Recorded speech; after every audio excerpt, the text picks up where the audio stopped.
আজকের ভিডিওতে দেখাবো কিভাবে নতুন নিয়মে ফেসবুকে ব্ল্যাঙ্ক আইডি খুলবো। তার আগে বলবো যারা আমার চ্যানেলটি সাবস্ক্রাইব করে না তারা দয়া করে সাবস্ক্রাইব করে রাখুন। তো চলুন শুরু করা যাক। তো প্রথমে চলে যাবো আমরা ফেসবুক অ্যাপসে।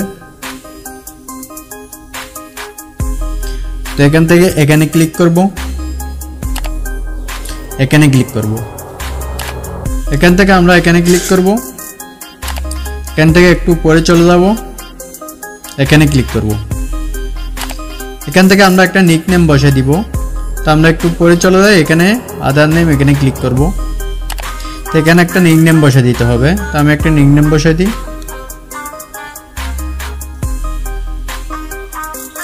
নিক নেম বসানোর পর আমরা এখানে ক্লিক করব চেক বাটনে। আমরা ব্যাক চলে যাব, এখান থেকে একটু পরে চলে যাব, এখানে ক্লিক করব, এখানে লিখবো আমরা নাম চেঞ্জ, এখান থেকে স্পেস,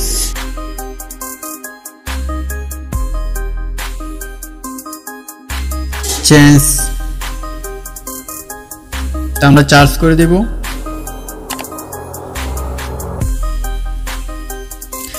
চার্জ করে দেওয়ার পর আমরা এখানে এই পাঁচটা এখানে ক্লিক করব। তো এখান থেকে আমরা এখানে ক্লিক করব। তো ক্লিক করার পর আমাদের একটি ফর্ম চলে যাচ্ছে, এই ফর্মটা আমাদের ফিল আপ করা লাগবে। তো আমাদের পাঁচ বক্সে একটা স্যাম্পল দিতে হবে। এই স্যাম্পলটা আমার ডেসক্রিপশন বক্স দিয়ে রাখবো, ওখান থেকে নিয়ে নেবেন। তো আমি এখানে একবার এটা ফেস করে দিব। একবার ফেস করার পর এখানে মিডল নেমে কিছু দেওয়ার দরকার নেই, এখানে সেকেন্ড নেমে আমরা এটা আবারও প্রেস করে দিব। প্রেস করে দেওয়ার পর আমরা যে নিক নেমটা দিয়েছেন ওই নিক নেমটা এখানে বসে দিব। আমরা যে নিক নেমটা দিয়েছি ওইটা।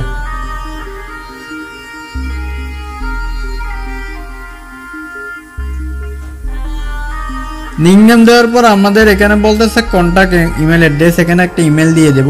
যে ইমেলটার মধ্যে আমাদের মেসেজটা আসবে, রিপ্লাইটা আসবে। তো আমরা এখানে একটা ইমেল দিয়ে দিব। আমরা চেঞ্জ বাটনে ক্লিক করলাম।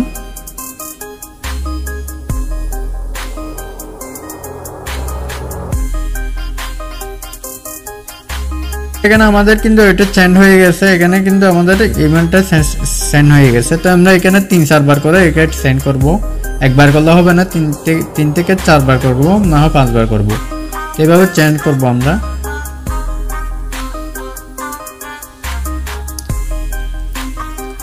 তো আমরা 3-4 বার সেন্ড করার পর আমাদের এরকম চলে আসছে। এখন আমরা এই আইডিটা লক আউট করে দিব।